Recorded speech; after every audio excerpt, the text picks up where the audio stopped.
move on, because sitting across from me is a man who's had a truly remarkable life. And when he came into studio this morning, I said to him, now if I say this following the previous interview, you think I'm talking about prison, and I'm not. But when he came into studio this morning, I said to him, I bet you're glad to be a free man. And he said, you've no idea. John Duignan, good morning to you. Good morning, Marion. You were never in prison. You were never charged with anything. No, of course not. But you only became a free man relatively recently. Yeah, it was July 2006 is when I actually got out of the Church of Scientology.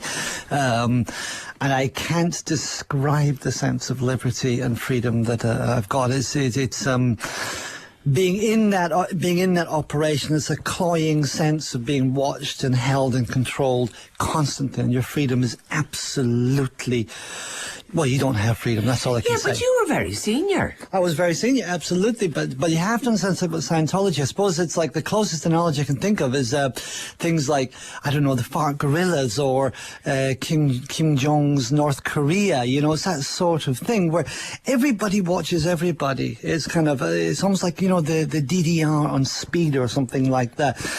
There's a whole system of knowledge reports, right? And you have to file these things called knowledge reports on each other. So husband and wife can't, you know, if a husband is saying something that might be derogatory about the founder, Hubbard, the wife has got to file a report on him.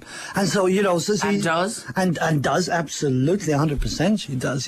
So that's even in that most incredibly intimate setting. So then you look at the broader setting, you know, there's no sense of... You don't have freedom. It doesn't exist. Well, but except that you loved it at one stage. Well, see, yeah, Scientology... I mean, a lot of people are fascinated by Scientology. Of course, yeah. Possibly most particularly because of Tom Cruise. Yes. And possibly most particularly because they stop people on the street here. Well, exactly, and also tend to be very much an aggressive kind of an in-your-face kind of operation as much as they can be, right? I'm surprised they actually don't get themselves into more trouble than they do, but. Because look, Scientology is what they offer is very seductive. It's very seductive, okay? But what it is, it's a unlicensed and unmonitored psychotherapy. That's what the essence and core of what Scientology's business is.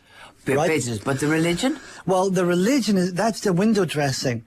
And what they do with the fact is religion protects them in so many ways. One, they don't pay taxes. Where they're recognized, where they've officially, quote unquote, a religion, they do not pay taxes straight away. Right? As a religion, what do you believe in?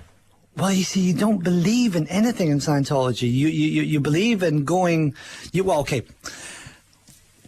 Man is a spiritual being. This is what Scientology says, right? Man is a spiritual being. With Scientology, you can contact all your past lifetimes, and you can solve all the upsets from all your previous lifetimes that are damaging you today.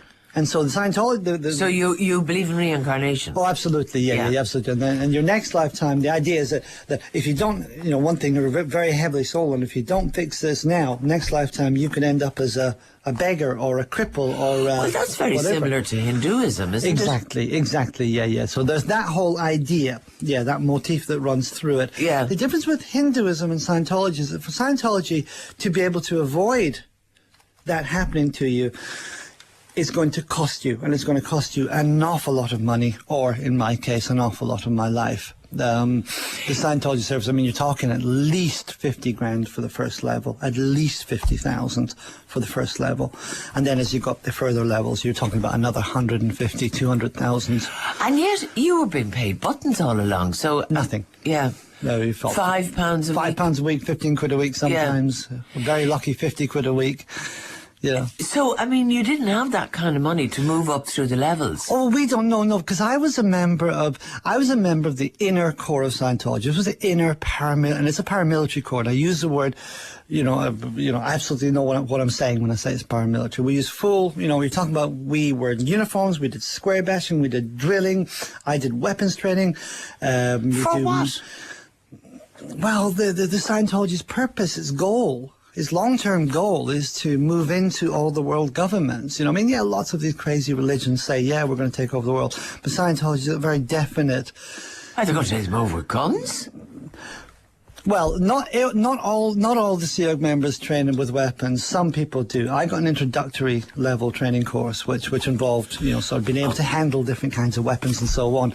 Other people have done full blown. Yeah. Now go back to the beginning. Yeah. You had a very difficult childhood in that your mother and father died. Yes. When you were very, very young, and the family was broken up, and you were sent with your brother to live with my aunt, with your aunt, her husband. Yeah. Which is very hard on any child. Of course it is. Yeah. It leaves trauma, leaves scars. I'm absolutely aware of it, more aware of it now than ever. It leaves scars and leaves trauma that just doesn't ever get dealt with without an actual intervention of some kind, right? And it